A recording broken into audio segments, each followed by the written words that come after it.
যারা ভোট দেবে তাদেরকে দেবে, আর যারা ভোট দেবে না সে মানুষগুলো কোনো গুরুত্ব দেবে।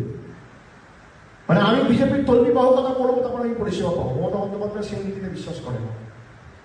আপনি বাংলায় গিয়ে জিজ্ঞেস করুন, আপনি বিজেপির সমর্থক হলেও আপনি হাস্যবাদী পাবেন।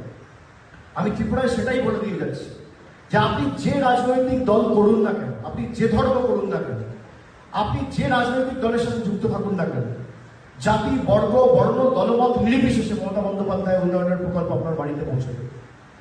রবিবার কমলপুর গ্রামের দিগম্বর স্কুলে চলছিল দুয়ারে সরকার ক্যাম্প। সেই সময় বিভিন্ন প্রকল্পের ফর্ম ফিল আপ করতে যান গ্রামেরই কয়েকজন মহিলা। অভিযোগ, সেই সময় তাদের দেখে ক্যাম্পে থাকা দায়িত্বপ্রাপ্তরা অশ্রাব্য ভাষায় গালিগালাজ করে। বিজেপি করার জন্য প্রকল্পে ফর্মও দেওয়া যাবে না বলে সাফ জানিয়ে দেওয়া হয়। দক্ষিণ 24 পরগনা জেলার সাগর থানার কমলপুর গ্রামের ঘটনা। আমাকে ওখানে যা বার্তা পাচ্ছি ও বলছে, মানে বলে তোমাকে সই করে দেবো না, কেন করব? আর তুমি তো বিজেপির লোক, বিজেপির হয়ে ভোট দাও, আর টিএমসির কাছে সই করতে আসো। দাদাকে ভোট দেবে আর দিদির কাছে সই করতে আসবে, যেখানে পারো সই করতে নিয়ে যাবে, কেন তুমি আসবে এখানে? যা বার্তা করে বলছে। ভেতরে ওদের বলতে ওরা যা বার্তা করে আমাকে দূর দূর করে ওখান থেকে তাড়িয়ে দিয়েছে। বলছে যে কেন ওটা টিএমসির পার্টি অফিস, ওটাকে বিজেপি পার্টি অফিস, এখানে কোনো টিএমসির লোক ছাড়া বিজেপির লোক অ্যালাউ হবে না।